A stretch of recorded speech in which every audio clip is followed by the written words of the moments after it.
call to order the January 27, 2015 meeting of the Oshkosh Common Council. I want to welcome each of you that are here in the council chambers to the council chambers. I also want to welcome those who are watching us on Channel 10, those who might be watching on their computers, those who might be listening on their computers, those who might be listening on the radio. This is your city government. We want you to participate in any way that makes sense for you, so welcome to all. I'm going to ask the clerk to take the roll call of the council members. Fitzgerald. Here. Cummings. Here. Heck. Here. Herman. Here. Allison Osby. Here. Hansky. Here. Tower. Here. Present 7. Okay, I'm going to ask everybody to rise for the invocation, which will be given by Councilmember Fitzgerald, and then we'll have our students lead us in the pledge. We are mindful of the blessings of liberty that we have in this nation. May our decisions tonight improve the quality of life in our city and for our residents.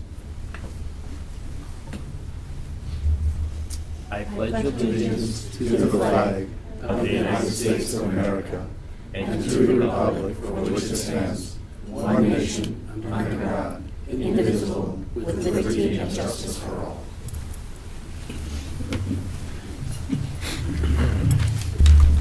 Have our students hang around. Why don't you go out in the middle of the floor here and look out at folks.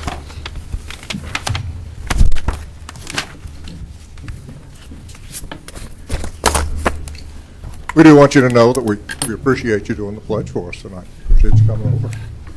Folks want to know a little bit about you, so I'm going to pass the microphone down, ask each one of you to give us your name, where you go to school, what grade you're in, and since we're still in January, the first month of the year, getting ready for the next year, 2015, maybe share with us a resolution or two that you may have for 2015. Hi, I'm Hannah Schrader. I'm a sophomore at Oshkosh North High School, and my resolution this year was to get a job, and I'm actually going to an interview after this at Ground Round, so I'm pretty excited. Good luck. Hi, I'm Travis Schmisko. I go to Oshkosh North as well. I'm a sophomore, and one of my resolutions was to get a job as well. Let's see if we can create some jobs in town for you folks. It's one of our jobs, economic development, so good for you guys. I want to pass out a certificate to you in appreciation for you coming down tonight. We're going to let you get out so you can get to your job interview and get prepared for yours. So, Hannah, here's one for you. One for you, Travis. And if we can give them a hand and show appreciation.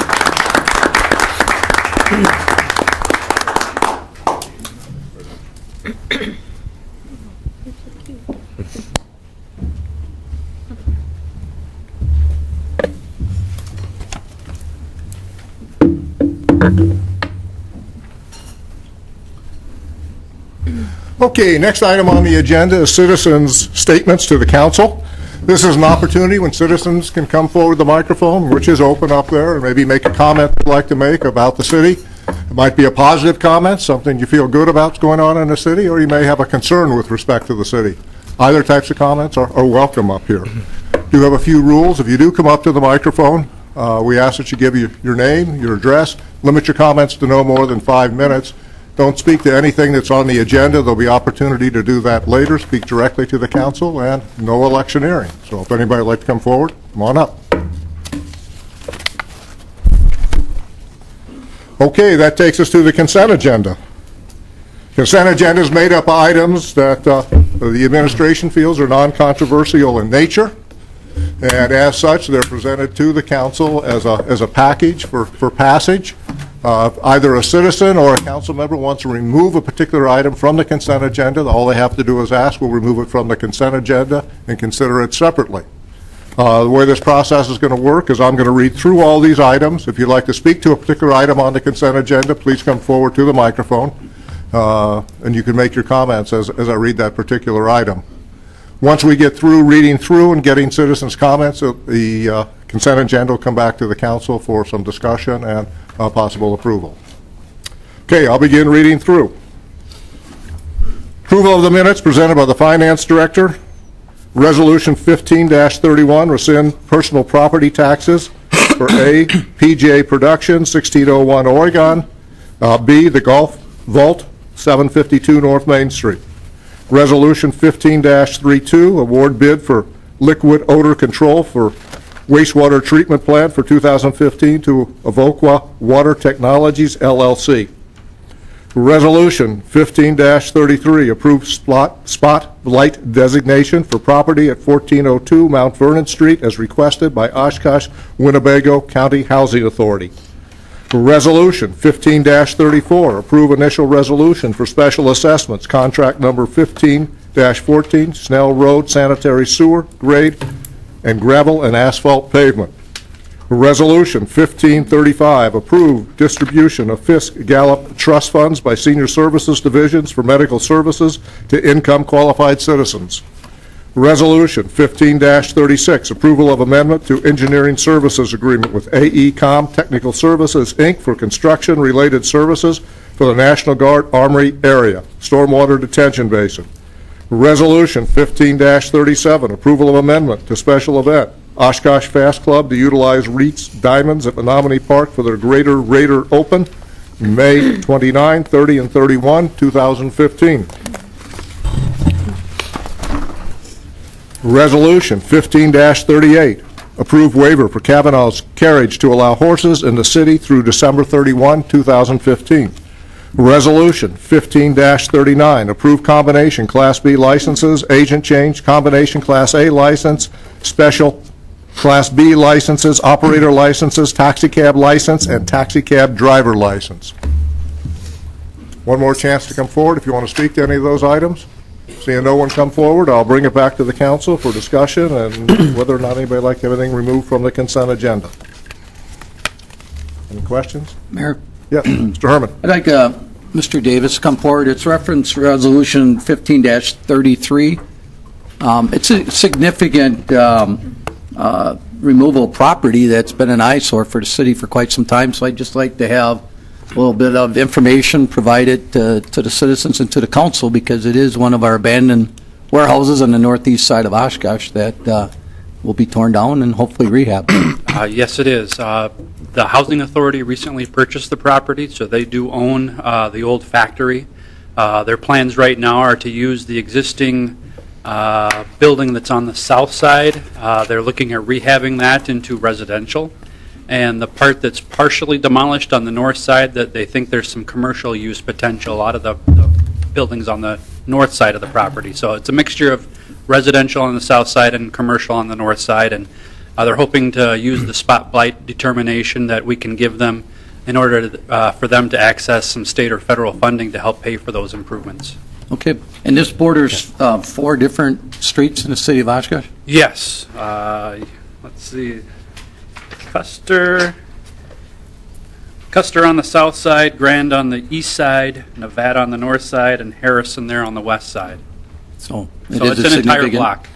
Size property that will be taken down, and They won't take, they're going to use some of Some of it for the rehabilitation for the residential. The commercial, they might take some of that down because some of it has to come down. It's been partially demolished, and they'll finish demolishing that and use the rest of it for commercial.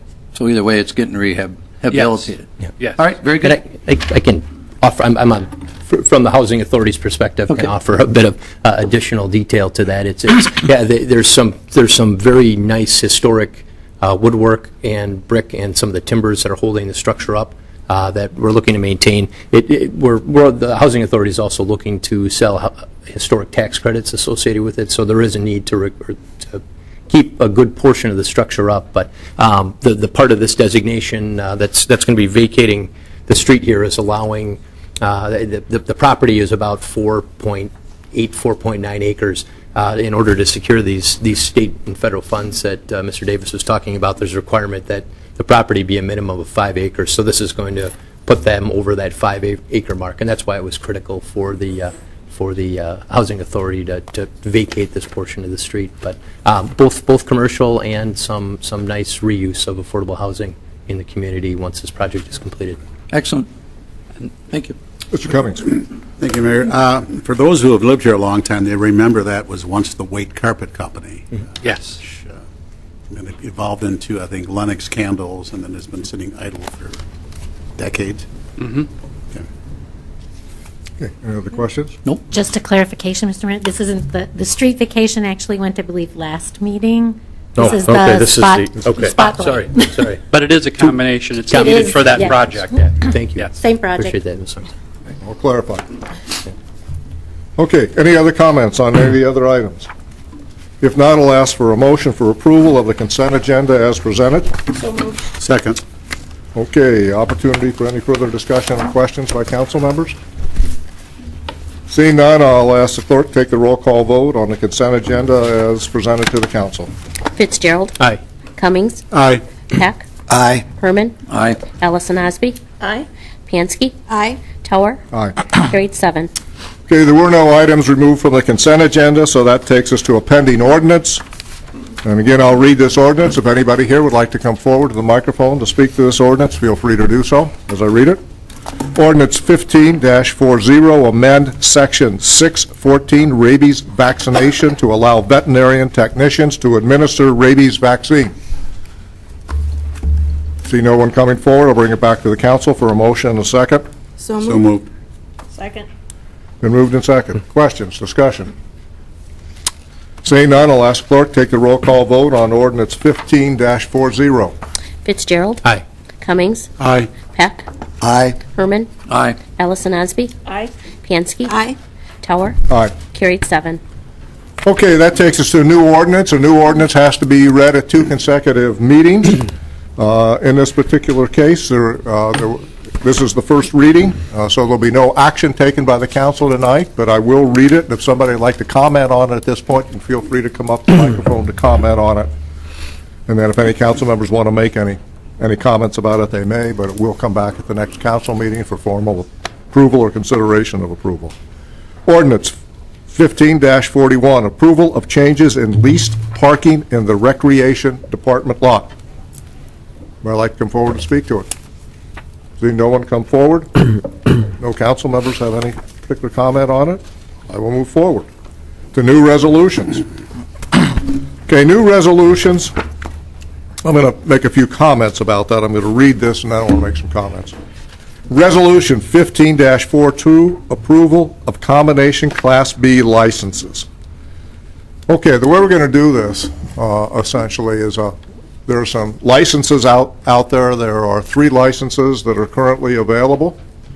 The council does have control of an open license down on the river on Marion Road, which was set aside for development. Must go back 6 or 7 years now. It's been a number of years. I think it was a developer before the Dumpkeys, actually, so it goes back 6 or 7 years. So there is a license out there over which the council does have control, and if they so desired, could move it one way or another. So potentially there are 4 licenses out there.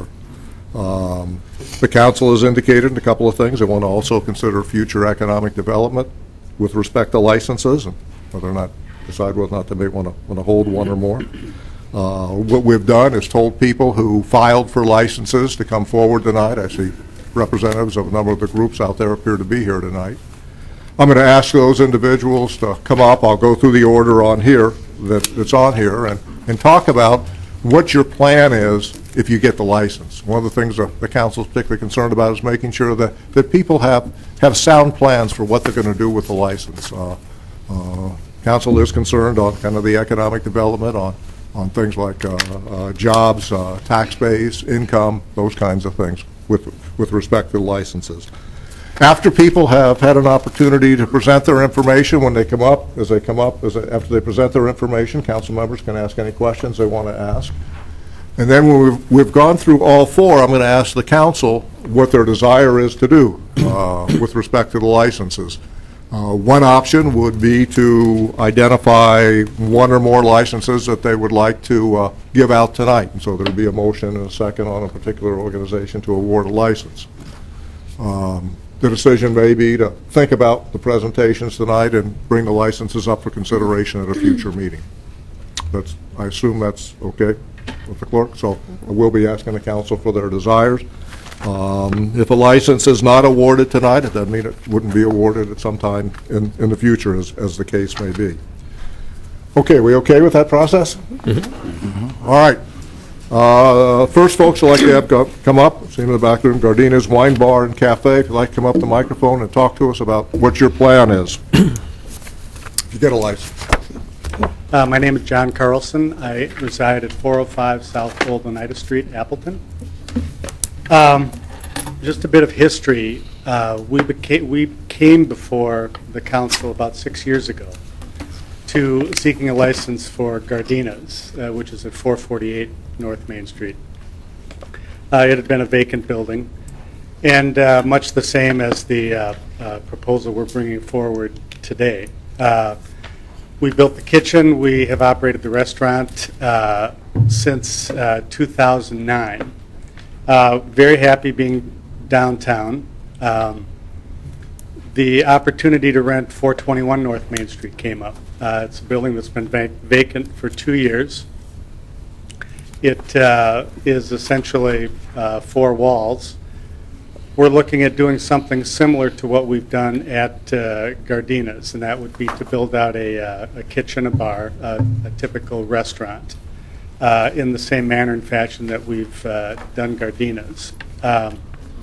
At Gardina's, we signed a long-term lease because we like the idea of being in downtown. We've done the same with the new property. We employ currently about 25 people at Gardina's. It would be a similar-sized operation at the new spot. So we have a history of doing business in Oshkosh that dates back to 1978 and actually 1976, and we're prepared to carry out the project as quickly as we receive a license. So that's our project and our story. Questions by council members regarding the project? One question, in the application, you included a photo, or an old photo of the facade when it was the George Mayer Music Jewelry Company, whatever. Yeah. Are there plans to restore the facade to that image that you supplied us? That would be beyond our scope because we're not the building owner. Okay. So. Thank you.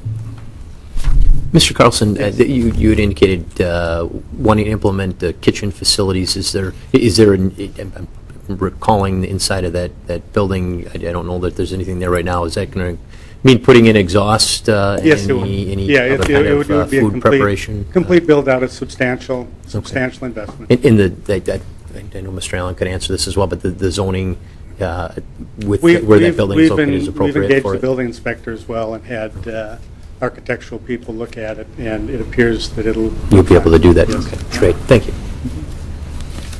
Question? And that spot that you're moving into has been vacant for a while. 2 years. 2 years, okay, that's what I thought. It's the old soiree, I do believe. Yes, it is. Yeah. Beautiful building. It was there. That's a great space. Are you gonna do retail as well? Some retail. Okay. Yeah, not primarily. Not as much as we do in combination with McKnight and Carlson. Okay. And again, what's your time frame on this? Well, we've started working with architects. It's a substantial project. It's an old building. There's some issues that we're going to have to work around, and I would say spring, if everything goes well, spring ending in June sometime. So. Not unreasonable at all. Yeah. I think it's pretty quick. We hope. Any other questions? Okay, thank you. Okay, the next one is Hustle Inn Pizza. Hustle Inn Pizza? Anybody here? 1/3 time, Hustle Inn Pizza. Okay, so I guess there's no presentation. Hustle Inn Pizza. They were informed that... Yes, all the letters were mailed out on the 14th of January. Okay. Ichiban Sushi House.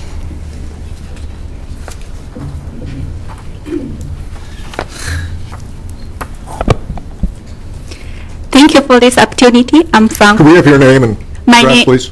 My name is Oshkosh Zhou. I'm from Ichiban Sushi House. It will be in 1600 Capitol Drive, Oshkosh. And we are interested in a liquor license for the Asian restaurant. We will be open in this spring. You will have the fine Japanese, Thai, and Chinese food. 3 years ago, I moved from the New York to Oshkosh, opened a Sakura Japanese steakhouse. I'm glad I made the right decision to move here. A lot of customers become our friends, and they love the food in Sakura, and they enjoy our signature drinks. Our signature drink include exotic fruit and fresh fruit juice. The liquor license we are applying for today will be help showcase our culturally devised cocktail selections. We found our life in Oshkosh. We try to do our best for this city, help our communities. Thanks. Any questions here?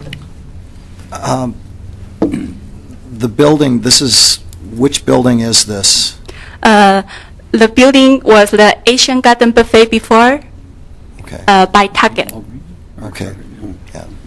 Right in front of the Pick and Save. Yeah. The kind of the outbuilding. Yeah. That's what I just wanted to confirm that. Okay.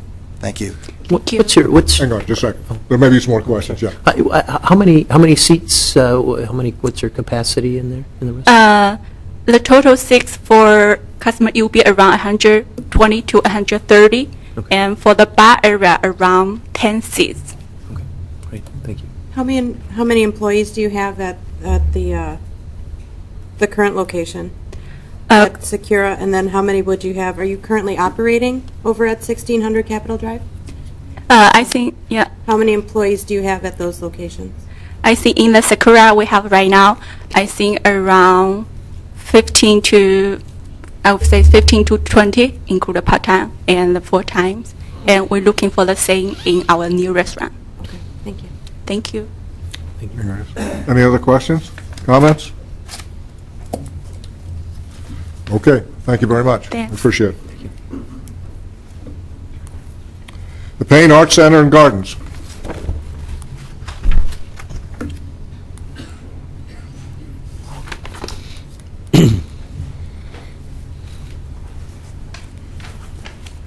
My name is John Birmingham, 1013 Washington Avenue in Oshkosh.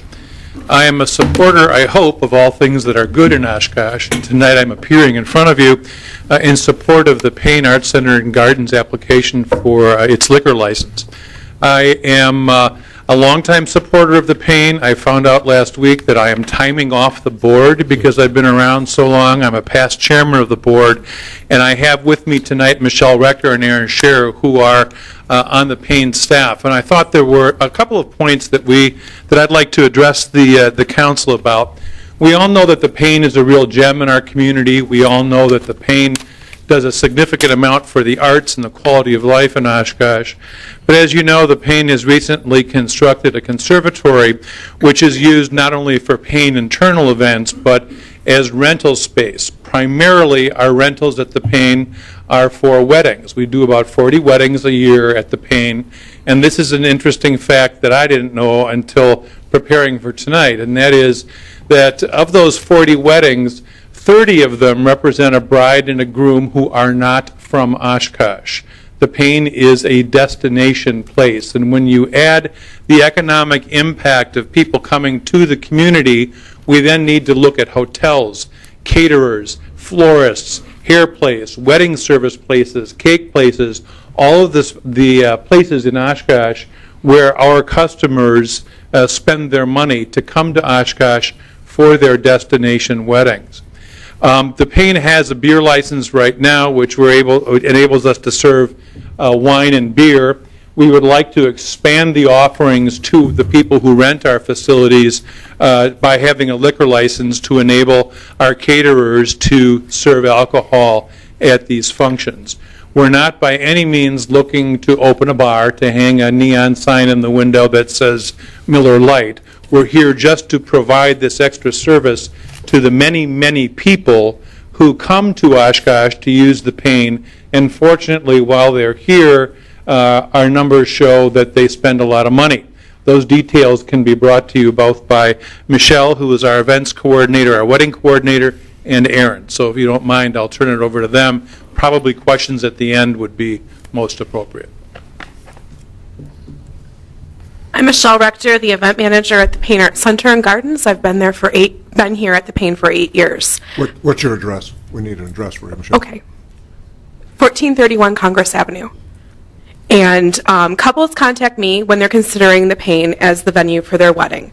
Typically, out-of-town couples who are thinking about the Pain want to host their entire event at the Pain, from the ceremony, reception, dinner, and dancing. For many couples, being able to offer a full bar for their reception is a deal breaker. If they are hosting the most important event of their lives and inviting all of their family and friends, they want to be able to offer a full bar. This is just an expectation that many people have. I've heard from many out-of-town couples that they are choosing another venue in a different community because we can offer them a full bar. Some of the nearby venues that people are going to are North Shore Country Club and Butamore Country Club in Appleton, the Bridgewood Resort in Neenah, Heidel House Resort in Green Lake, and the Oshkosh Resort in Elkhart Lake. Part of our customer service process is to track people from their first contact who express interest in renting the Pain, and then follow them through to the end, whether it results in a rental or not. If it does not result in a rental, we try to identify a reason why. Over the past couple of years, about 12 to 14 events have indicated that not having a full bar or full liquor license was in fact the deal breaker for their decision. We have the capacity on our calendar to host many more weddings each year, and I would like to fill up our calendar as much as possible to benefit the Pain and the community, and I believe having a full liquor license would enable me to book many more rental events each year. Hi, good evening. My name is Aaron Shear. I live at 1720 Cliffview Drive. I am the executive director of the Pain. I have been there 12 years. I am pleased to say that the Pain has held a beer and wine only license for more than 10 years. We acquired it in the time I've been at the Pain. In that time, no complaints have been made to the Pain or the police department about incidents or issues arising from service of alcohol on the property. I want people to know that during this process, I did notify our nearest neighbors, let them know that we were pursuing an upgrade to a full liquor license, asked them to contact me if they had concerns, and no one has contacted me. The Pain, if we were to receive this liquor license, we would continue to operate with a self-imposed curfew, which is all rental events end by 10 p.m. We do not believe this upgrade would have a significant impact on the neighborhood at all. As John mentioned, in 2012, the Pain completed construction on a new facility. It's a 5,000 square foot facility that actually has 2 event rooms, and I'm hoping most of you are familiar with it, but just real briefly, I'll show you pictures so you know what we're talking about. Is that the right direction? Okay.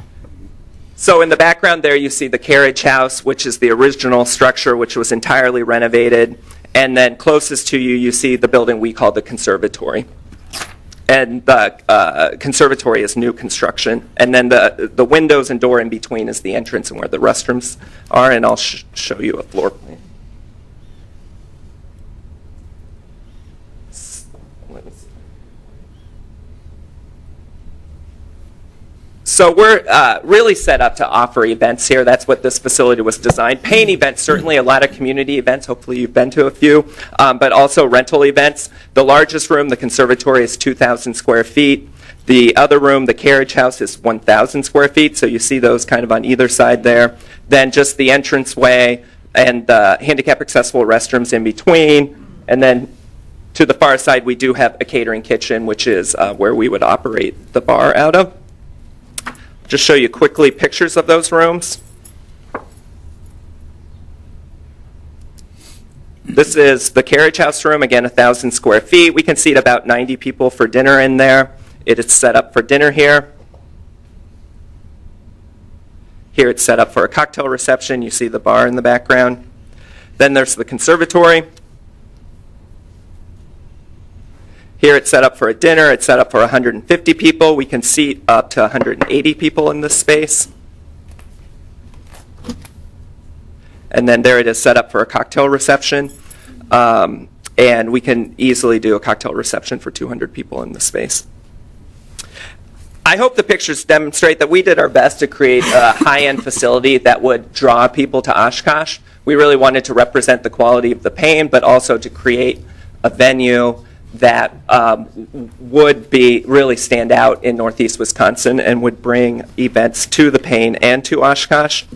We estimate that attracting a single out-of-town wedding to Oshkosh generates $45,000 in the community. And we arrived at this number through some pretty good sources. First of all, market research says that the average wedding cost in the United States is $25,000.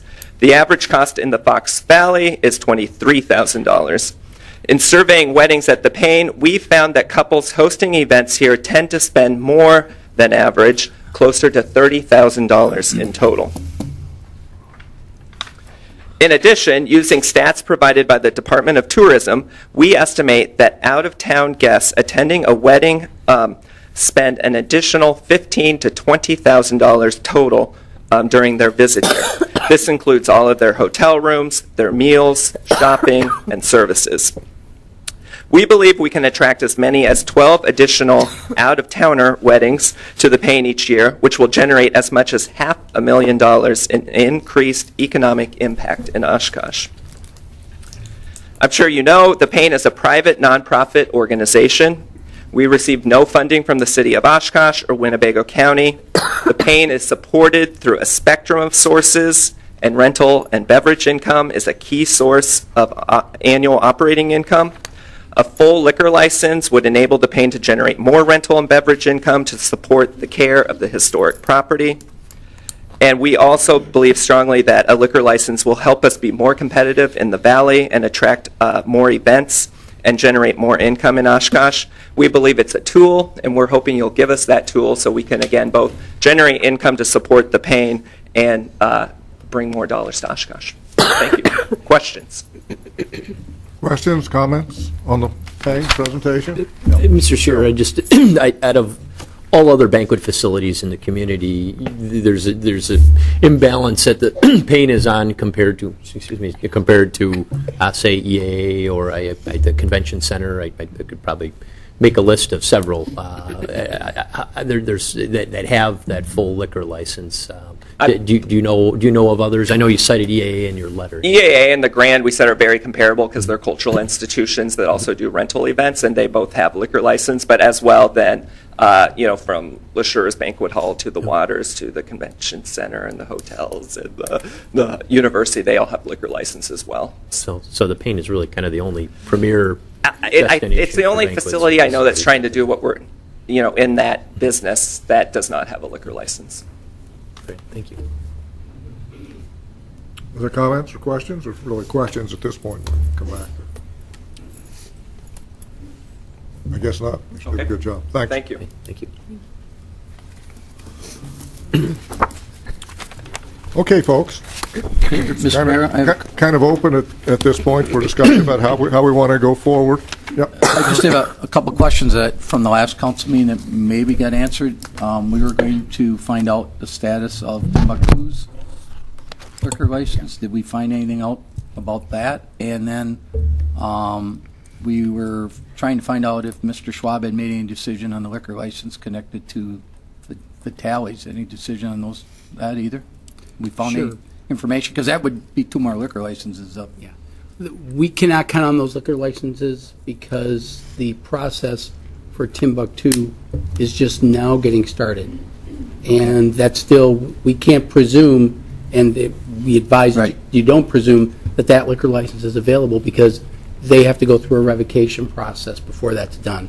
So you can't. But their year is up?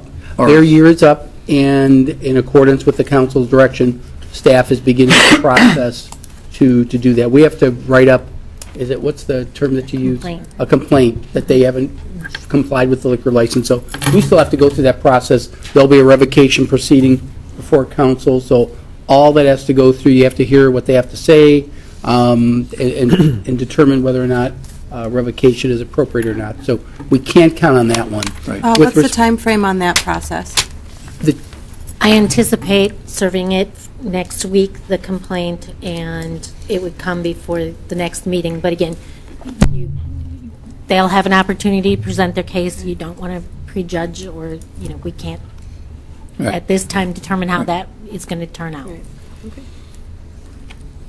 That's one of those quasi-judicial hearings that you... And on the other restaurant that was torn down, the year now starts technically from when it was went out of business, The year bought, started torn down. when it closed, and so they. So have that's a time- long ways away technically, because that's only been a couple months, I Well, believe. actually, when the liquor license renewal process comes, that'll really likely be when that's going to get triggered, because they're not operating there at that. But I thought last year when we had this discussion that when we recognized the business was no longer operating, the year starts from that point, not Yeah, but the year from when the license is But actually the up. license year will expire before that, so they're going to have to come for a renewal of that license. They have to have a location. So by definition, actually, that'll shorten that one, which is better than what the direction from council was. So if they hadn't closed it and knocked it down and replaced it with a credit union, that might be a different story. But I don't believe Citizens First is planning on putting in a bar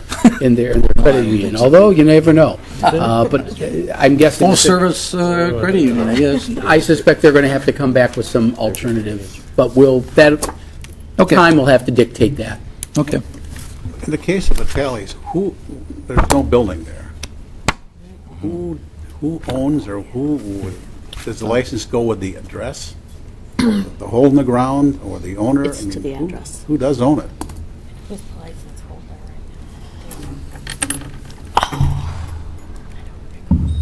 I don't recall the gentleman's name. So it resorts back to the original owner of The renewal- the Tallies, even though it got bought by Schwab Properties. It didn't get transferred to them prior to. There was no license No. transfer. Mr. Schwab inquired about transferring the license, but nothing has been filed in my office. So the license is still in the name of the previous owner, technically the Correct. previous owner. Correct. So there's several processes that need to go through. So what would the previous owner have to do with the license to maintain it? Open another bar or restaurant, or he can't sell it, obviously? He would have to transfer it to another property. He'd, fill out paperwork, and it would have to come before the council. That he owns. Or leases. Leases. Okay. Thank you. Okay, so again, here we are. We can do a number of things. One, we can think about it for a couple of weeks and consider each of these at the next meeting. If somebody would like to make a motion on one or more regarding tonight, probably take a motion, would have to do them one by one. If we were to take a motion and pass a liquor license and award it, it'd be awarded. If it would be a motion, the motion be defeated. Obviously, that would mean the license wouldn't be awarded at this point, but could be awarded sometime in the future. So it's open. Anybody like to make a motion? I'll make a motion that we award the Class B license to the Pain Arts Center and Gardens. Second. Any discussion? Discussion? Also, wait just a second, one other thing. Since we just had the motion, the second, anybody that'd like to come up and comment could come up and comment on it. Public comment on any motion that comes up. Seeing no one come forward? Okay, yeah. Mr. Mayor, I just wanted to tell the citizens I'm going to be voting present. I'm on the board for the Pain, and I'm going to abstain from this vote. Others? Anybody else? Any other comments? Ms. Clerk, take the roll call vote on awarding the liquor license to the Payne Arts Center and Gardens. Fitzgerald. Present. Cummings. Aye. Peck. Aye. Excuse me. Herman.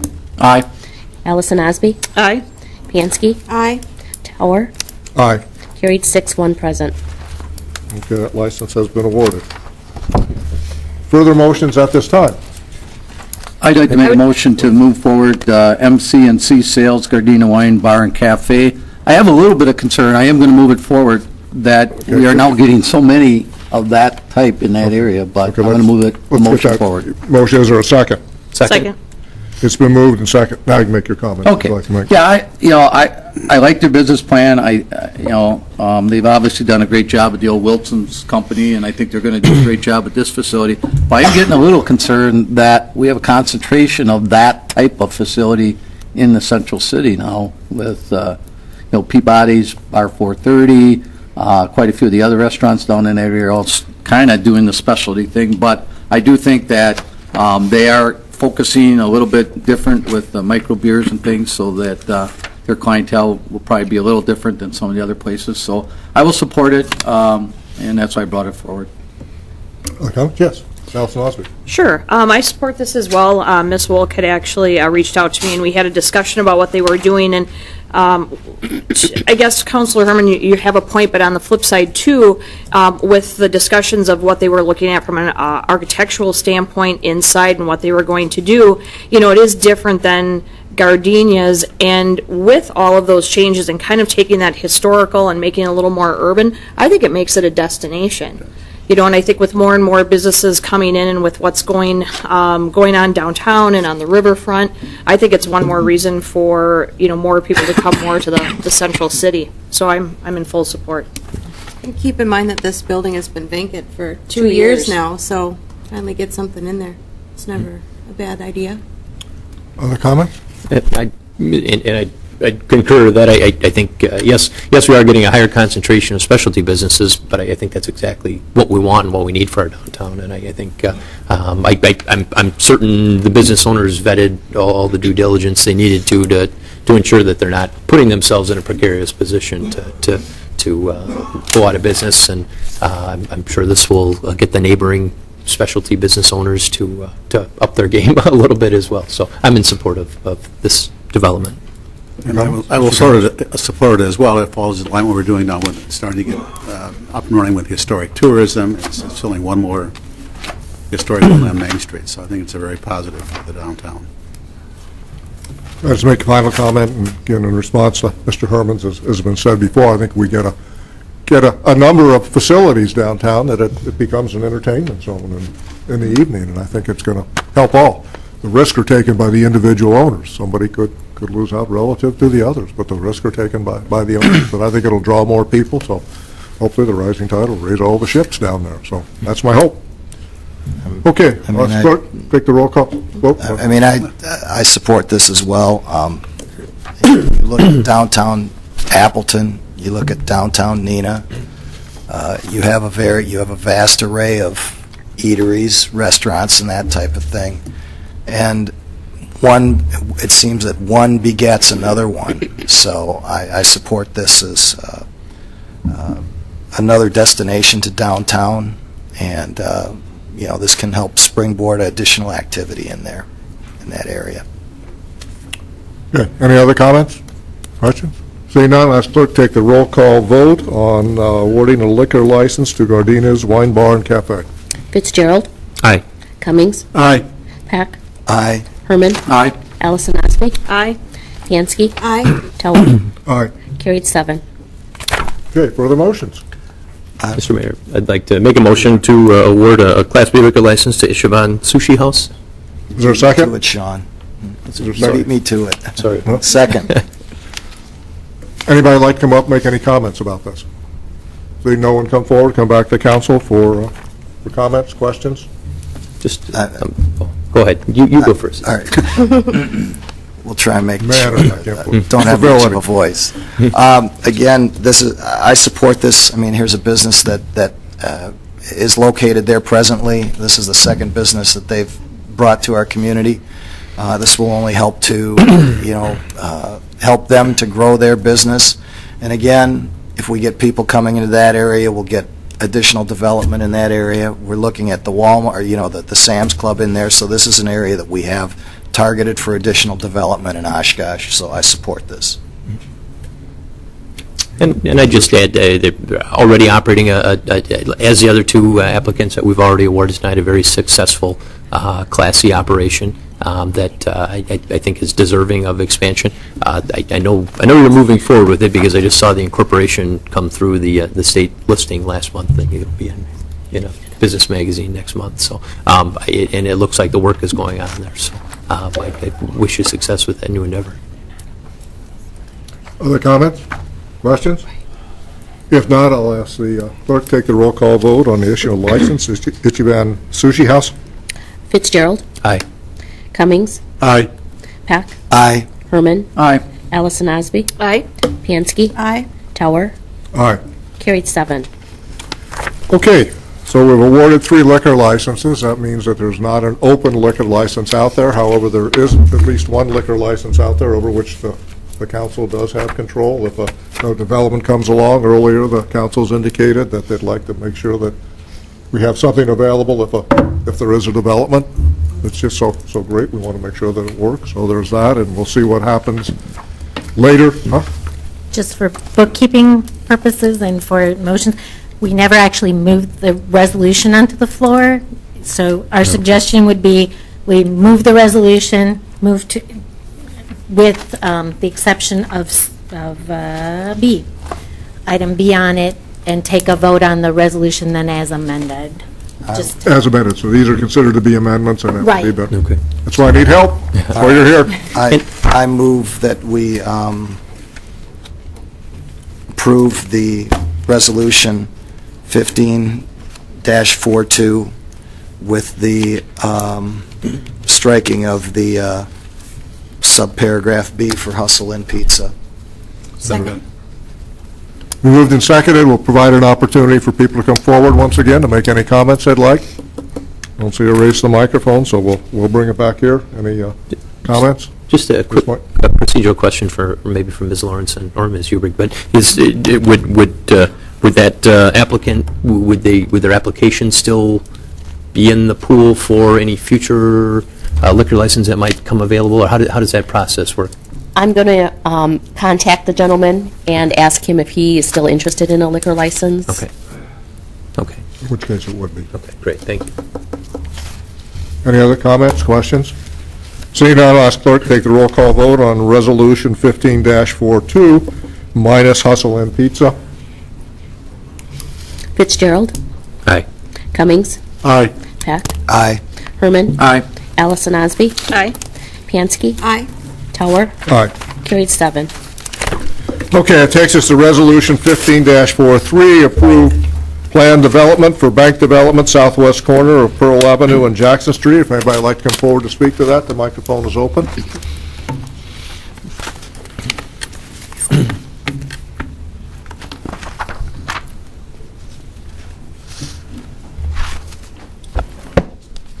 Hello, my name is Bob Grigorski, N8418 North Shore Road, Menasha, Wisconsin.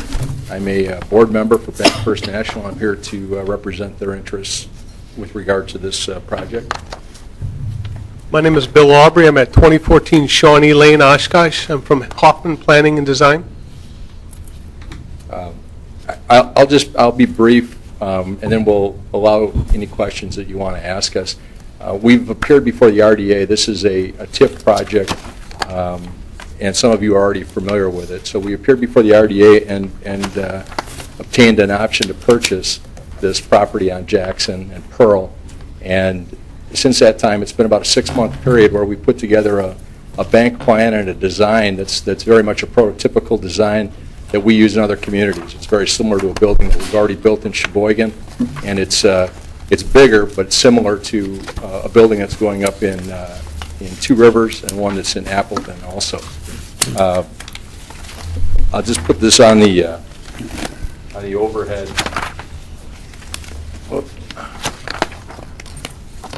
The building that we have is mainly a stone and wood building. It's a very high quality building.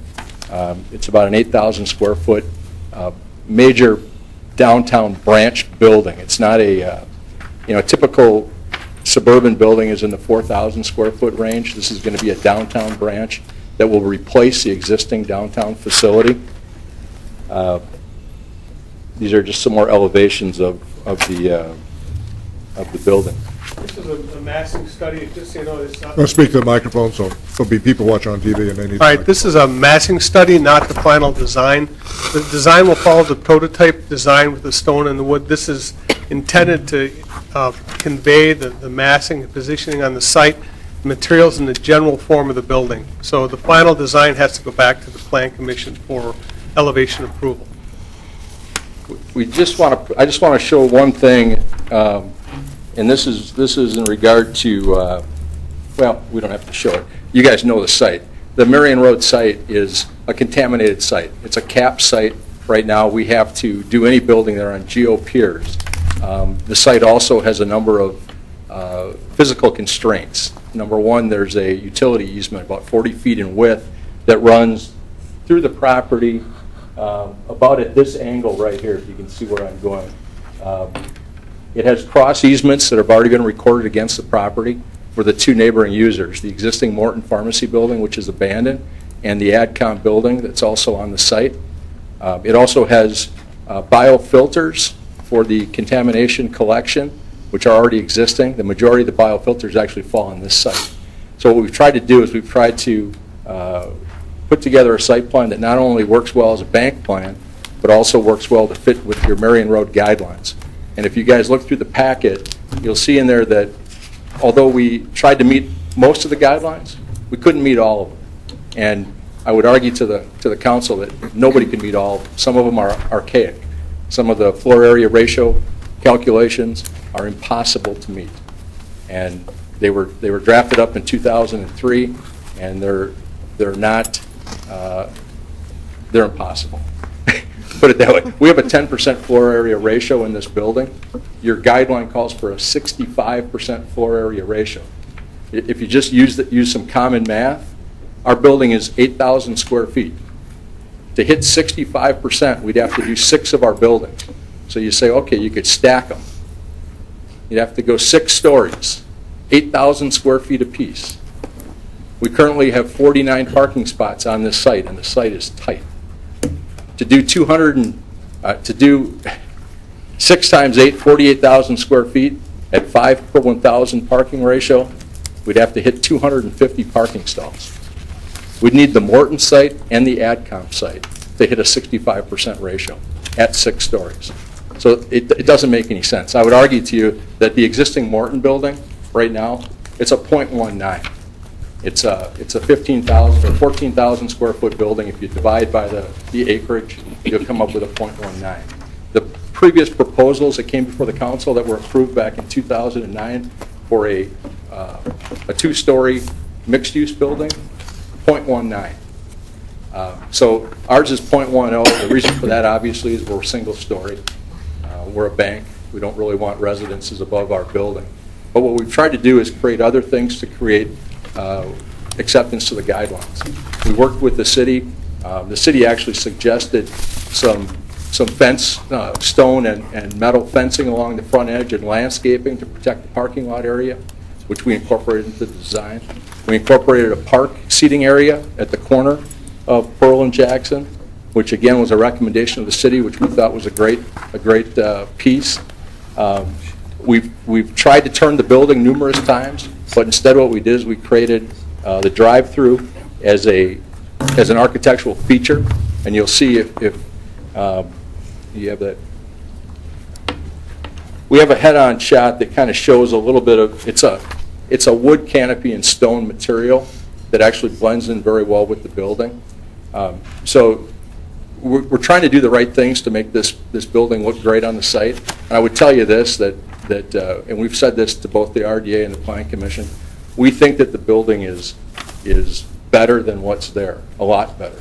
Every building that's there right now has the short side toward the street. I know that everybody would like to see the long side of every building toward the street and all the parking behind. But every building there on the site now has a short side toward the street. What we've done is we've created more of a street presence by landscaping and creating walls and still making a logical circulation for a bank building. So we're excited about it. We were unanimous at RDA when they took a look at the pictures that we did as far as the Sheboygan facility. The facility, this is a building that I was involved in building. We're very proud of it. It's a beautiful building. We were unanimous at Planning Commission, not on following the Marion Road guidelines, but on approval of this project. And what the Planning Commission said was that although this doesn't meet every one of the criteria of the Marion Road guidelines, they unanimously supported the use. So we're asking that the council also give us your support tonight. Our option does expire at the end of this week, and so we're here asking for approval tonight. Questions at this point? Yeah, some overall comments, and this is really more directed at the council, the planning department, or in support of the planning department. I'm on the Plan Commission, and this was the Marion Road guidelines were done in 2003. We just went through the visioning study for the riverfront. We failed to adopt these guidelines. Talking to the planning department, it puts them in a very difficult position where we have a vision for the development of the Marion Road area, the riverfront, and we're kind of pulling the rug out from underneath the planning department. Because they're, again, referred to as guidelines. The Plan Commission was between a rock and a hard place when we voted for this. Personally, I think I made a mistake. I think as we go forward and we spend all this money, taxpayer dollars, on all these plans, that we have to, as a council, adopt them. So we're in support of the our planning department and other staff members. I know, Darren, do you want to say anything about this? Let's not go there now until we get it on a motion, because you really commented on it. What I'd like to do now is see if there's some upfront questions, and ask you gentlemen to stay here in case there are further questions later. Anybody have any upfront questions, or we can save it till after we get it on the floor? Yeah, Mr. Herman. Thank you. The Planning Commission did approve your plans with 12 conditions. Do you find that there'd be any problems meeting those 12 conditions to go ahead forward with your project? No, we approved all the conditions, and a couple other things also with regard to the Marion Road guidelines.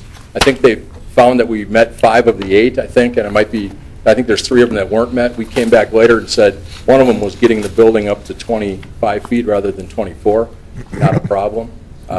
So I think we notched another one off.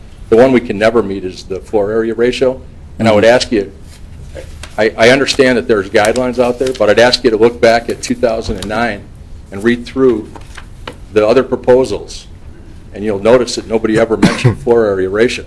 That's a new one. It was never in the Dumpke proposals on the mixed-use building. It was never in the Morton proposal. It was never in the AdCom proposal. And the reason is because nobody could meet it.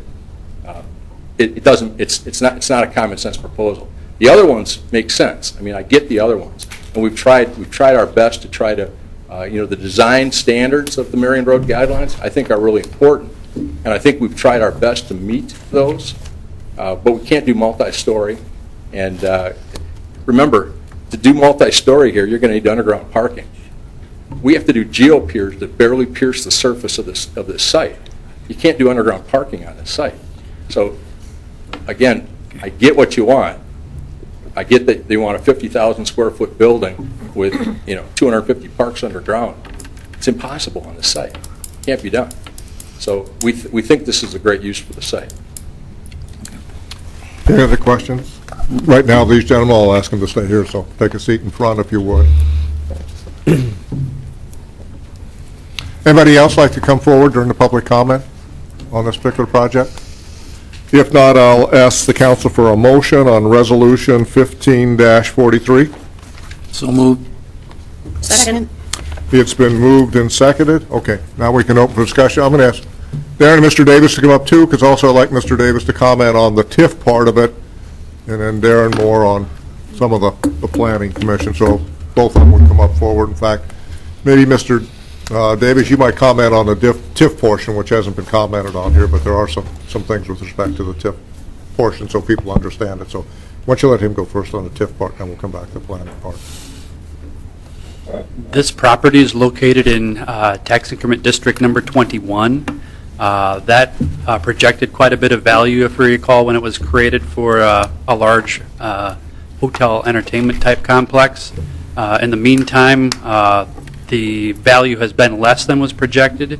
What Mr. Grigorski's proposal included was a guarantee of a $2 million value for the bank value for this property, which the RDA was very interested in. And since the RDA owns the land, he made that offer to the RDA, and if that was to be consummated, we'd put that in development agreement upon your approval of the plan development.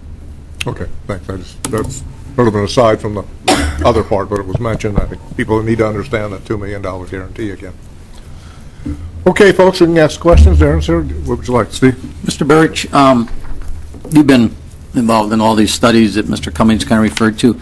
Overall, what is your feel of this structure and this facility for that Marion Road area with what's already there and what potentially could be there? Do you find this bank building as a good fit for this area?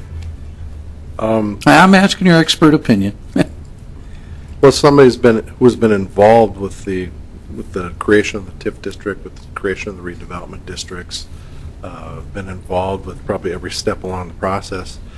Is it consistent with some of the guidelines? Yeah, it's consistent with some of the guidelines. Is it consistent with the overall vision of the neighborhood that we're probably trying to create over there? I think it moves a little bit off that vision, but it's, you know, the Plan Commission did this from an overall building perspective, from a site plan perspective. It works from a zoning perspective. It works from all those things. Does it work from, you know, the vision that we're going for the development in this area? It probably goes a little bit off the center of that, but there's a lot of development that has occurred within a district that hasn't been to that overall vision. If you look at the previous development that we approved with the Morton's one, the Morton building should have been closer to the street. We gave on that one, but as I've said before on that particular issue, when the Mortons came through with the other building to the north, the mixed-use building, it came through as a package. So what we messed up on back on our side was we should have made, if we'd approved the Mortons and let that move forward construction-wise, we should have made sure that the other building was moving forward too. So I think what the Plan Commission was looking at when they looked at the guidelines in the building, I mean, like Mr. Gregorski said, it does meet about half the guidelines. We don't weight the guidelines, so you know, it's a subjective thing.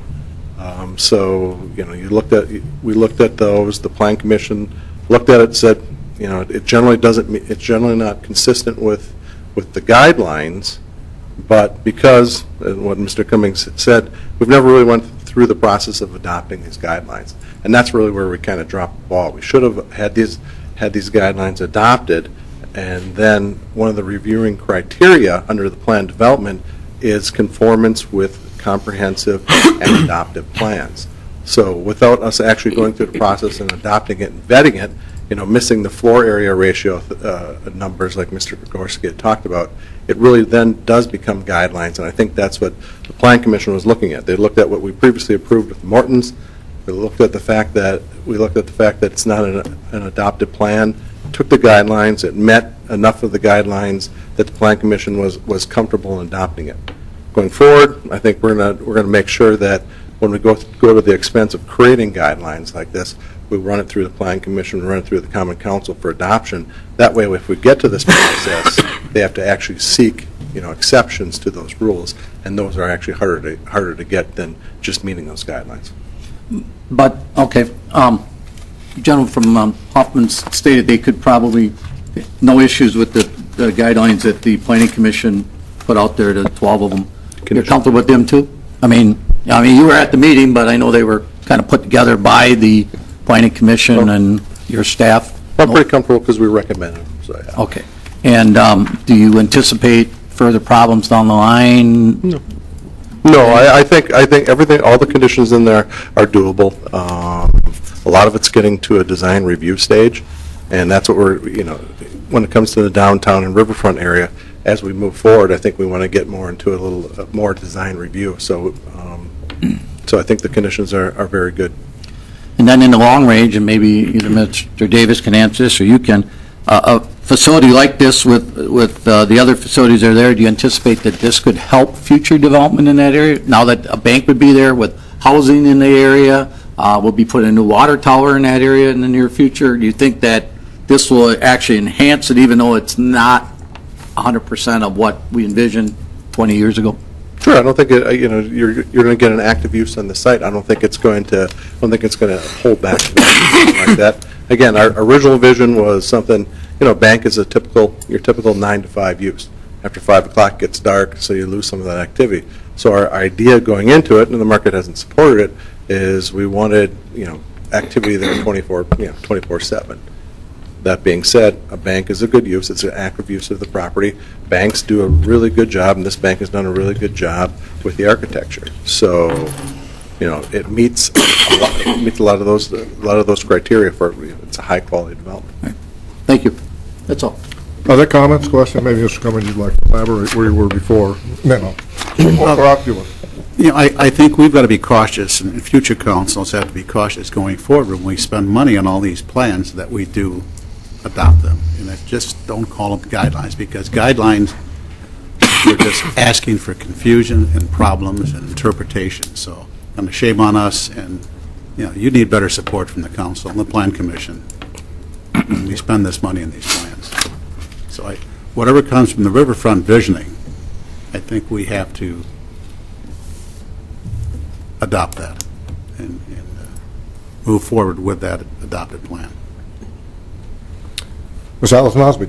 To Mr. Cummings' point, I do agree with that. Just a question that I had is, obviously, this looks like it's being largely expanded compared to the branch that I go into downtown. So what is this going to do for job creation? There are currently 10 employees at the downtown location, and I think in our packet, it's projected to go up to 18, is that correct? So the immediate return is going to knock it up to around 15, and then it's going to go up to around 18. This is a commitment to the downtown by Bank First National and by Mike Dempsey, Joe and Walt, who are going to be running the office. So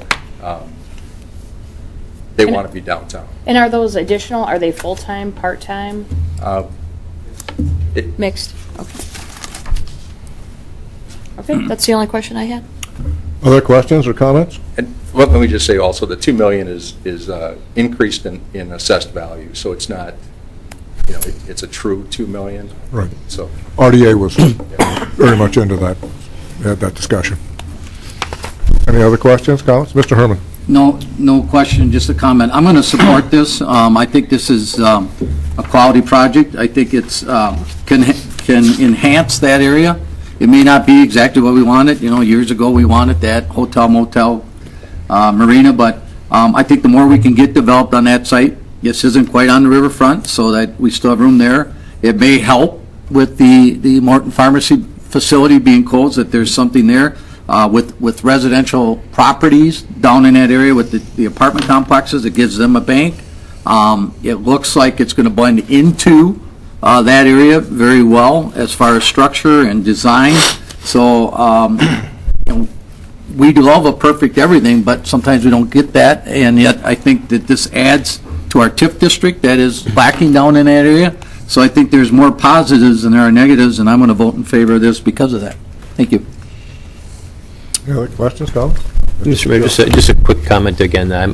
We're present on this matter. Once again, the business I own has a relationship with Bank First National. Anything else?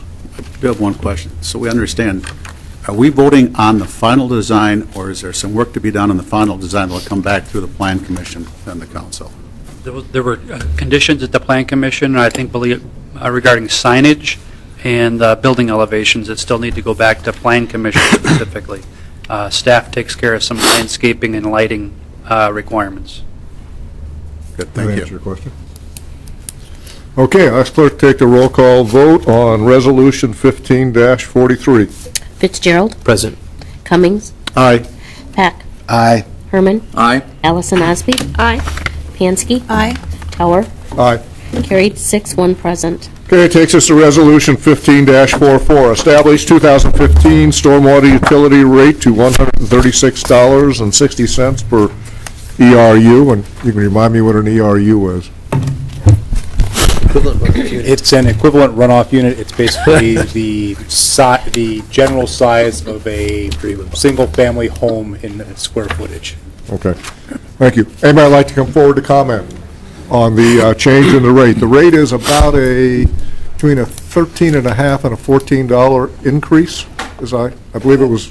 It's about it was like 120 something before, maybe 122 or something like that. It's 122.92 right now. Okay, so it's between $13 and $14 increase. Anybody like to come forward and comment on this? Nobody's coming forward, so I'm going to bring it back to the council for a motion and a second. So moved. Second. Been moved and second. Discussion. We'll make a couple of comments. This is a rate increase for the citizens, and this is up to 136. I think we started out in the $30 several years ago, somewhere in that range. So there has been an increase. The issue has to do with protecting citizens' homes and protecting the town from stormwater, and this is not an inexpensive proposition. So while we don't like to do these increases, we really don't have an alternative if we want to get these projects done and protect the citizens. So I think the other thing to be noted here is that the projects we've engaged in to date appear to be working. They appear to be working. We've had less flooding. We've had a lot of things. So we've spent our money, I think, pretty wisely. It's a lot of money that goes into this, but so I think, unfortunately, as we do future projects, we got to be able to pay for them before we do the project. So I think it's necessary. Any other comments? Just one briefly, also in our information for citizens that are listening out there, we are mandated by the DNR and some of the other, the federal government, EPA, et cetera, for water runoff. So we have to do things that protect those things and stay within our permits that we're eligible for. So some of the money that's being spent for this runoff is to comply with state and federal guidelines. And I never like to vote for increases either, but it's something that we have to do. And as the mayor said, I think we've improved our stormwater runoff, we've improved our flooding throughout the city, and this is another important piece to continue those projects moving forward in the future. So I'll be voting to support it. Thank you. Any other comments, questions? If not, I'll ask clerk to take the roll call vote on Resolution 15-44. Fitzgerald. Aye. Cummings. Aye. Peck. Aye. Herman. Aye. Allison Osby. Aye. Pansky. Aye. Tower. Aye. Carried 7.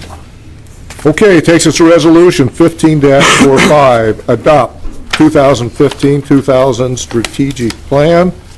What I'm going to do is I'm going to turn it over to the city manager to make some comments on that. We'll have some presentation on that. Then I'll take citizens' comments if they want to make citizens' comments at that. Then we'll bring it back to council. Sure. Thank you, Mr. Mayor.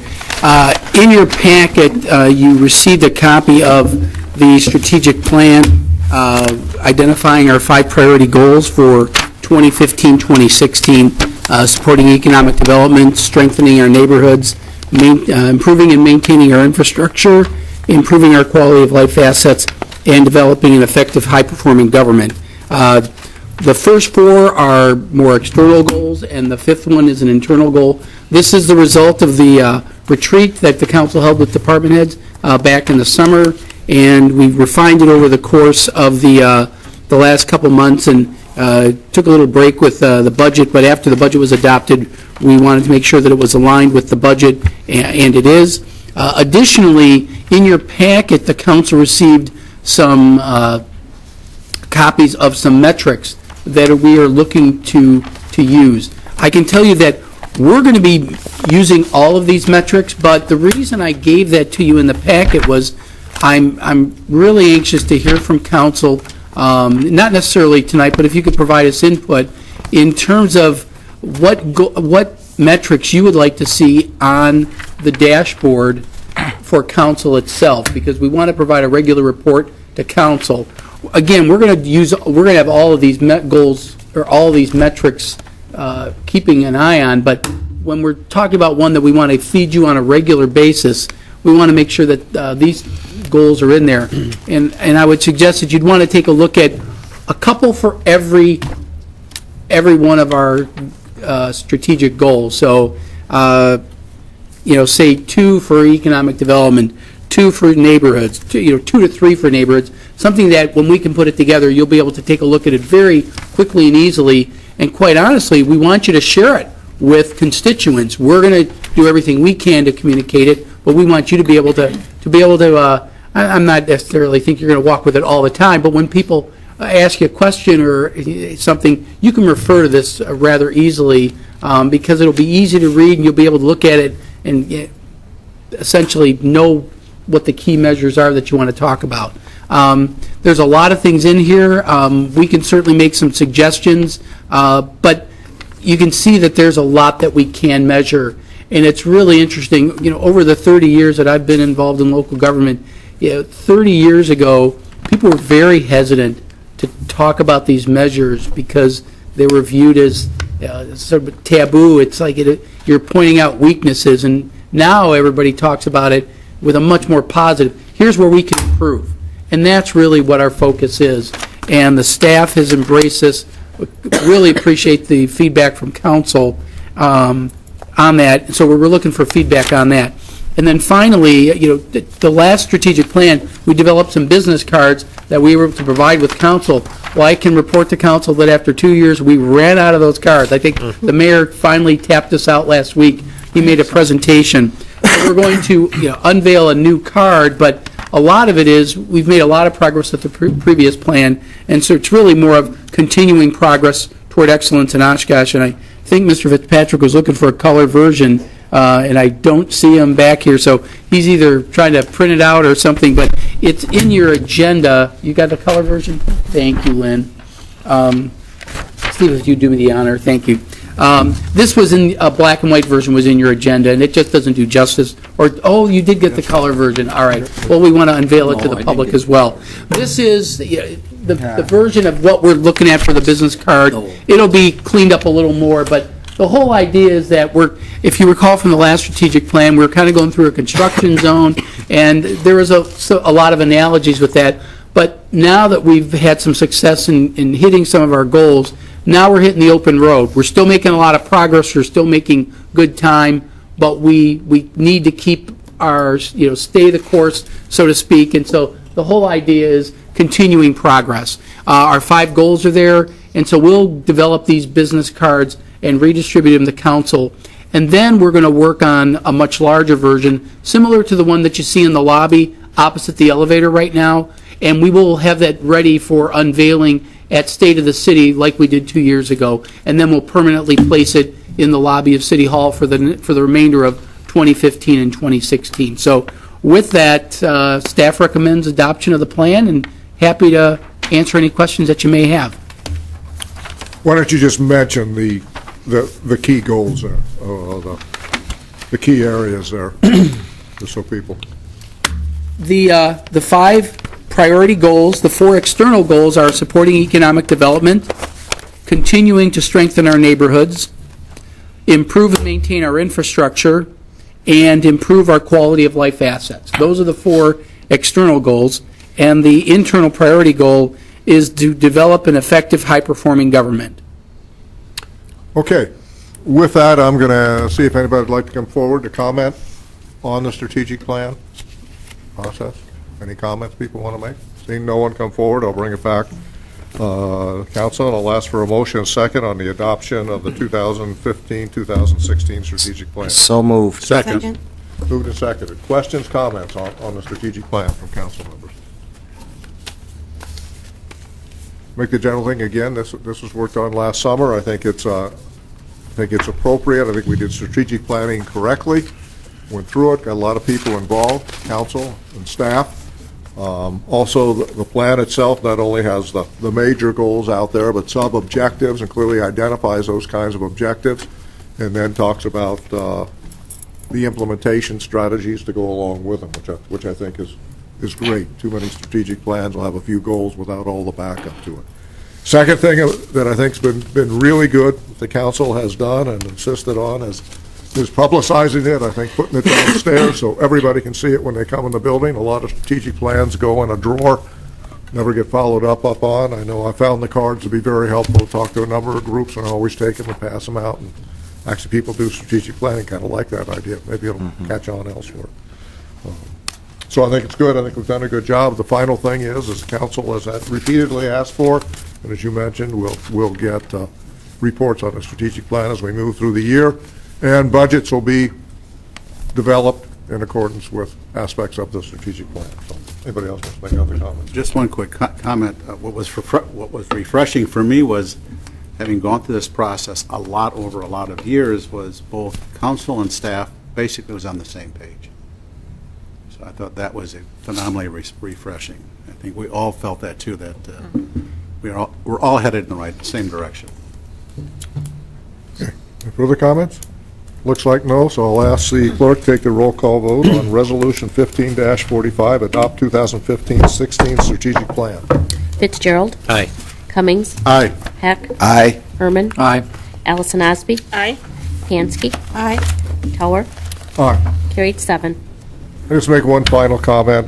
Do periodically mention to Mr. Valier, who happens to be sitting in the back of the room as usual. This would be great to have this page on the front page of the paper. I just thought I'd throw that out there, but it'd be interesting for people in the city to be able to see the strategic plan, so. Is that a motion? No, it's not a motion. We won't put him under that kind of pressure. We know he's not in control. But at least I can throw it out there. I think it would be great for citizens to see the strategic plan, at least the key aspects of it, so we'll see where it goes. We can probably buy the space, right? Probably. If we have a budget for it. That sounds like a more advertising guy. Okay, let's move to council discussion, direction of city manager, and future agenda items. Go EDC update. Thank you, Mr. Mayor. Just briefly, Go EDC has hired its marketing communications manager. She will be starting shortly after the 1st of February. We're happy to have her join us. She's currently with the Fish Creek Business Association, similar to a bid that they have in Fish Creek. We are currently in the process of recruiting and interviewing for the Go EDC Executive Director. We've got a few candidates we're taking a look at, and we'll be reporting on that shortly as well. Real encouraged by that as well. And the unveiling of the some of the plans for Go EDC are going to be held next month. We haven't picked the exact date yet because there's a lot of stuff getting scheduled next month, and we don't want to compete with a lot of events. And I was actually triple booked for the potential date we had as just one example because there's so many things going on during the month of February. So you'll be hearing something fairly soon about a date at which we're going to unveil some of our marketing plan because we had a consultant come in. The marketing manager will be able to come in and have that plan ready to roll with so that she'll be able to hit the ground running. So we're real pleased with the direction. The fundraising effort's going very well. Part of the unveiling on the next month will be how well fundraising's going. Okay, any questions regarding that?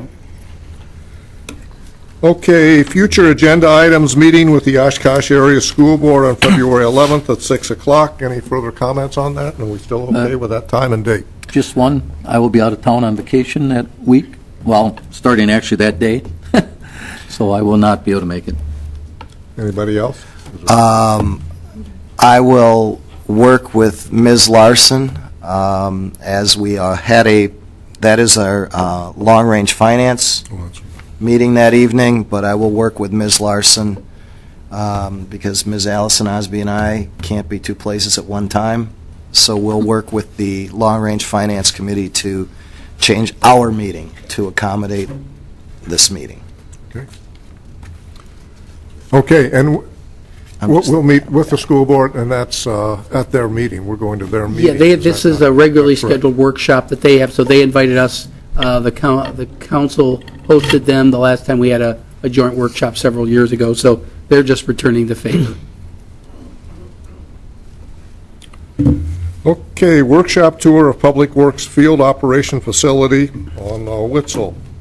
I just wanted to offer it up before you asked me about it again. We're pretty much going through punch list items right now, so I think we're ready to give a tour. The third phase is still going to be going on throughout the course of this year, but I think you'd be excited to see some of the progress. So just if you've got any suggestions about this, we could do it before a meeting when there's not a workshop scheduled. That's one option. It's getting dark a little later, so we might be able to actually, if we got you in at 4:30, you might actually be able to see it a little bit in the light. And if you can't make it at that time because of your schedule, certainly we can get you in at any time at your convenience. Okay, any comments on that? Yeah, I think that would be great. We don't have a Maybe meeting. We don't have a next time workshop come on up the with a 10th? couple possible dates. Okay, we can do that. We'll get you some dates. Okay, the next thing is city manager goals following adoption of strategic plan, which the city manager wanted this put on here based on some prior discussions. I will ask the city manager to comment on that. Yeah, if the council will recall, during my review, we discussed what my goals might be for the year. There seemed to be a strong feeling that having it geared towards a strategic plan made a lot of sense. with that in mind, I thought of some things that may be more directly related to the strategic plan or some issues that were discussed during my review. So I threw out 3 suggestions that the council may wish to consider. I really just put it on here for discussion or feedback on it, not for adoption or anything, but the 3 were, specifically when we talked about the dashboard, provide a report on the strategic plan process, including dashboard data on no less than a quarterly basis effective the first quarter of 2015. Councilor Herman mentioned that during his discussions of the strategic plan. So if that's something, it's sort of something I think you want anyway, so if that's what you want anyway, make it a goal. 2 other ones that were, I appreciated some of the suggestions that council gave me during my review. Expand the newsletter to provide articles on departmental activities, particularly items related to the strategic plan. We got the strategic plan, how we doing on it? It's not just a matter of getting the dashboard, but filling in the blanks on how we're doing. And so I've asked staff to do that.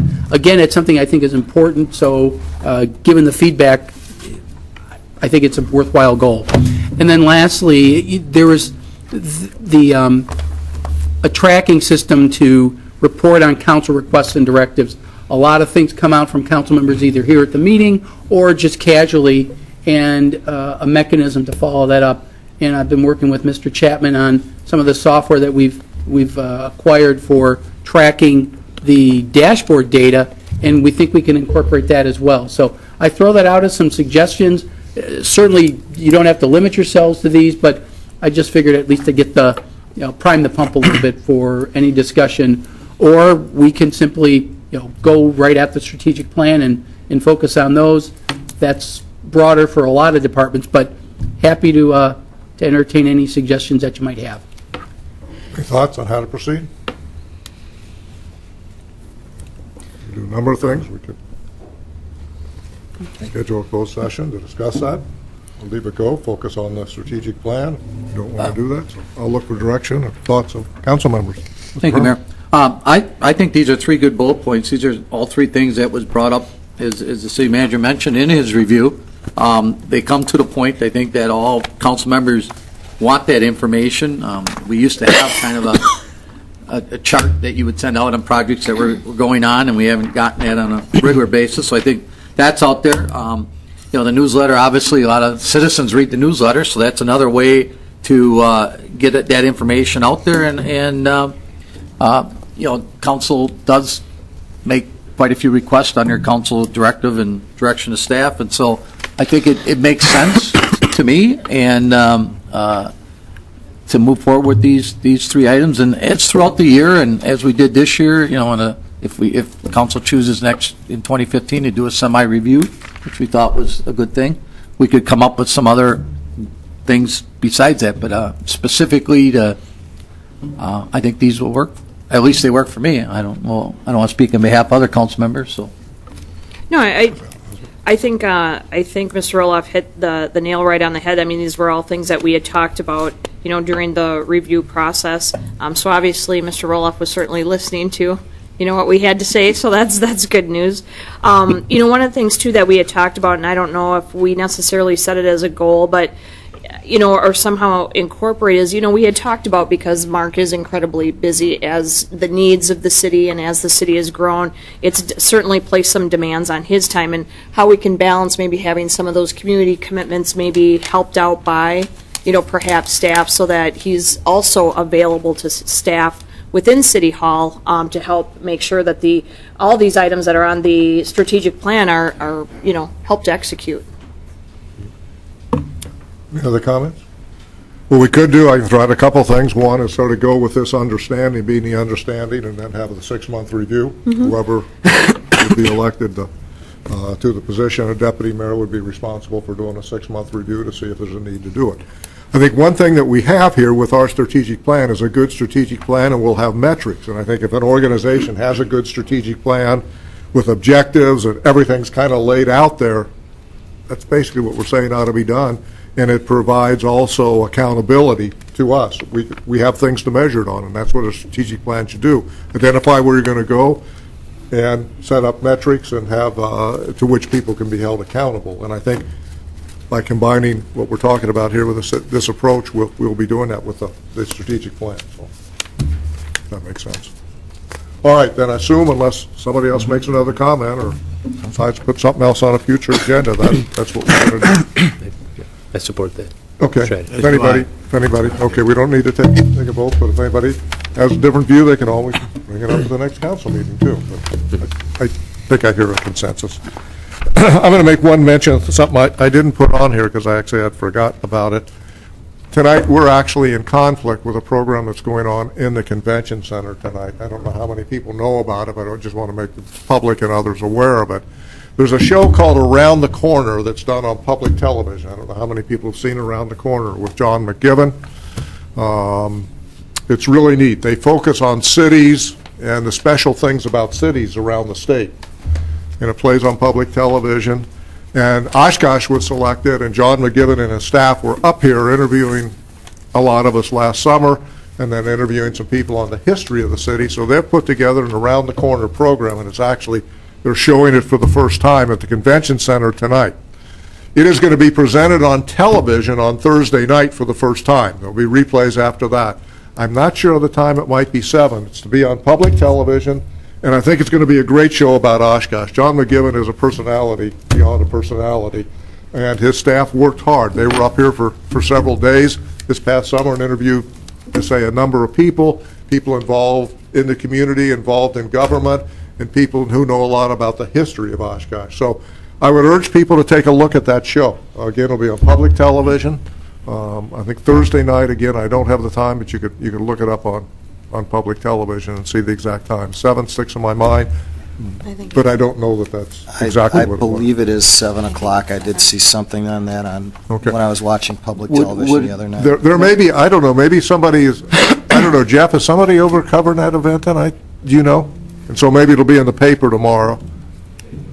Okay, so in the paper tomorrow, look for it, so there ought to be a time with respect to it. Just a question, I don't know if our media services would be able to record that show and then replay it. I don't know if there's any replay requirements. It's probably copyright. Copyrights. I imagine. But Brad Larson, our museum director, has worked closely with them as well, and so I think it's going to make the rounds in the public television world. Not only that, is anybody who went tonight gets a DVD. So they can't sort of say I'm passing them around, but there will be some DVDs floating around. So that's all I'm going to go there before I get sued. Okay. Anything else? Here? Burke, is there one other thing? And my apologies, I forgot to mention this as well. I wanted to, Mr. Roloff and I, when a number of us went to the municipalities conference in Madison, Mr. Roloff and I attended one of the sessions in which I believe it was the city administrator manager from Wanakee. And they did, I know we have something, and Wendy and the CVB does a great thing regarding events in the event city, but he did a phenomenal YouTube video regarding their city and the resources and all things more from the perspective of the municipality. And Mr. Roloff and I thought that was a pretty great idea. I think that's something that we should work on this year as well. Who wouldn't want to be a star of a YouTube video? Mark, come on. Mark's good. Okay, so food for thought there. Okay, anything else? All right, now we go back to our second part of citizen statements to the council. Again, this is an opportunity for people to comment on things that might be going well or things they have a concern about, things that are not already on the agenda. If you'd like to come up, the microphone is open. Please give us your name. Please give us your address. Limit your comments to no more than 5 minutes. Speak directly to council. Again, nothing that's been on the agenda tonight we talked about at this point, and no electioneering. Going once, going twice, going 3 times. Okay. Brings us back to the city manager announcements and statements. Just one item, Mr. Mayor. There's a memo in your packet. And also, there's boxes in the hallway that tell you that we bought our allotment of computers for the year. We've done it through the state of Wisconsin cooperative purchase contract, and so it's over $25,000. So in accordance with our purchasing policy, I'm reporting that we've acquired those through that cooperative agreement. Okay. Takes us to the next item, which is a motion to go into closed session. I'm going to call on the deputy mayor. Osby. I'd like a motion to go into closed session. The council may convene into closed session to discuss bargaining options, strategy, and parameters related to the negotiation of an agreement with the Grand Opera House Foundation for lease and operation of the Grand Opera House pursuant to Section 19.851E of the Wisconsin State Statutes, where competitive bargaining reasons require a closed session. Is there a second? Second. Anybody like to come forward to comment on that? Seeing no one comment on that, I'll ask the clerk to take the roll call vote on the motion to go into closed session. Fitzgerald. Aye. Cummings. Aye. Peck. Aye. Herman. Aye. Allison Osby. Aye. Hansky. Aye. Tower. Aye. Carried 7. Okay, last item on the agenda is to adjourn. Need a motion. So moved. Second. Been moved and seconded. All in favor? Aye. Opposed? We're adjourned.